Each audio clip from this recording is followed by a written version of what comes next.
Everyone, this is Monica Sharma. Welcome back to our channel. Today we will start a new topic of accountancy, that is accounting ratio.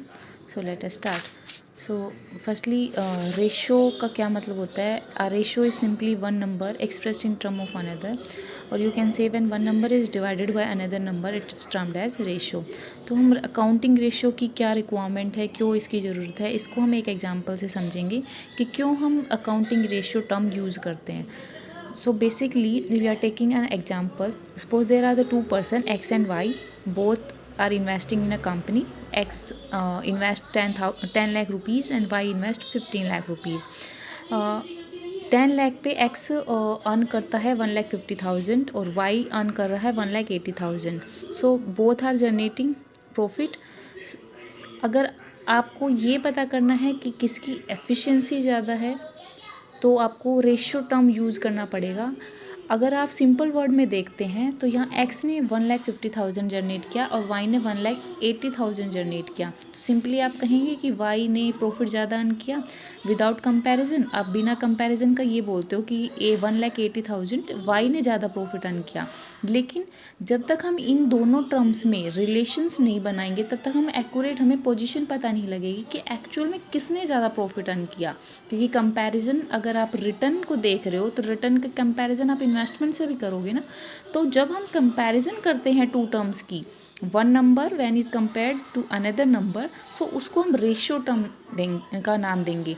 So x में आपका 15% efficiency show कर रहा है, means profit earn कर रहा है, और Y in comparison to X only 12% generate कर रहा है.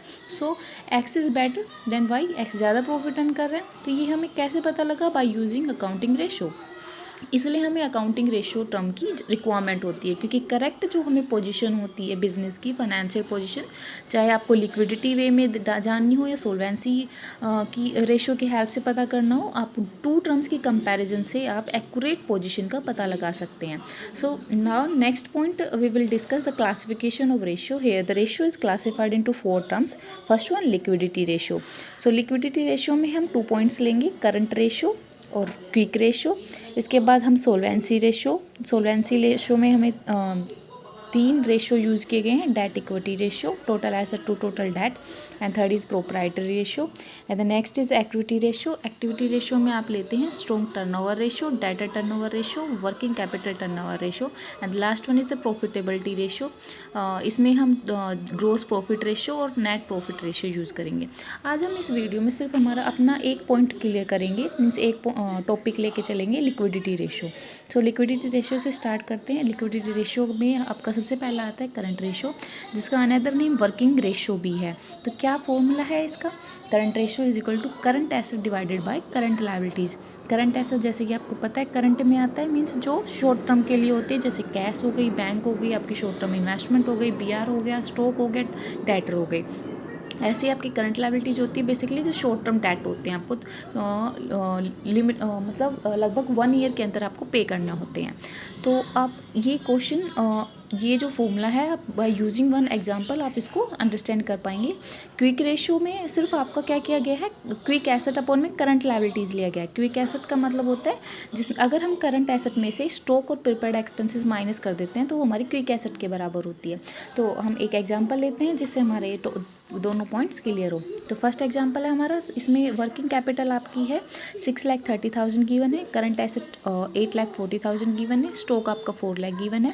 आपको करंट रेशियो फाइंड आउट करना है. तो जैसा कि आप जानते हैं current ratio is equal to current asset divided by current liabilities. तो here current asset is already given in question but current liabilities is missing. So first of all आपको क्या फाइंड आउट करना पड़ेगा? Current liabilities. आपको formula पता होना चाहिए कि करंट लायबिलिटीज कैसे फाइंड आउट करते हैं. वर्किंग कैपिटल का पता है, जो कि करंट एसेट में से करंट लायबिलिटीज माइनस करने के बाद आपकी निकलती है. So working capital means the difference between current asset minus current liabilities. तो आपको वर्किंग कैपिटल इस क्वेश्चन में गिवन है, करंट एसेट इसको टॉपिक में गिवन है, सिर्फ आपको क्या फाइंड आउट करना है? Current liabilities. तो आप इजीली फाइंड आउट कर सकते हैं. करंट लायबिलिटीज़ आप लिखेंगे is equal to current asset minus में वर्किंग कैपिटल, वैल्यू पुट करेंगे, then answer is 2,10,000.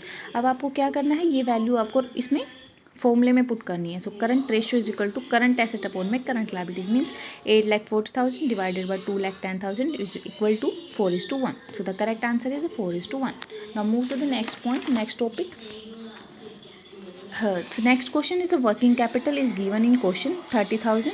Current ratio given है, स्टॉक आपको गिवन है, आपको फाइंड आउट करनी है 3 things: current asset, current liabilities and acid test ratio. Acid test को आपको क्या बोल सकते हैं, क्विक रेशियो भी बोल सकते हैं, लिक्विड रेशियो भी बोल सकते हैं। तो करंट एसेट, करंट लायबिलिटीज आपको फाइंड आउट करनी है। अब आपको क्या है, सिर्फ वर्किंग कैपिटल गिवन है और रेशियो गिवन है। अब आपको करंट रेशियो का फॉर्मूला पता है, करंट रेशियो का फॉर्मूला होता है आपका करंट एसेट अपॉन में करंट लायबिलिटीज़। तो अगर आप ये फॉर्मूला यूज़ करेंगे इस रेशियो में, तो जो ऊपर वाला पोर्शन है, न्यूमरेटर वाला है, उसको करंट एसेट बोलेंगे और ये क्या हो जाएगा आपका करंट लायबिलिटीज़। इन दोनों का डिफरेंस क्या होता है, इन दोनों का डिफरेंस क्या होता है, वर्किंग कैपिटल। तो वर्किंग कैपिटल क्या हो जाएगी, current asset minus current liabilities. Working capital will be 1.5। तो अगर आपकी वर्किंग कैपिटल 1.5 है तो आपकी करंट एसेट क्या है, 2.5। अगर ये 1 होगी तो ये डिवाइड हो जाएगा। अगर वर्किंग कैपिटल आपके क्वेश्चन में 30,000 गिवन है तो आप उसकी वैल्यू पुट करेंगे, 30,000 मल्टीप्लाइंग हो जाएगा, then current asset will be 50,000।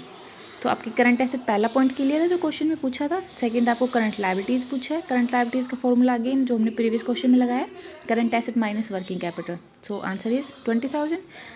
Third आपका है एसिड रेशियो। एसिड रेशियो में लिक्विड एसेट अपॉन में करंट लायबिलिटीज।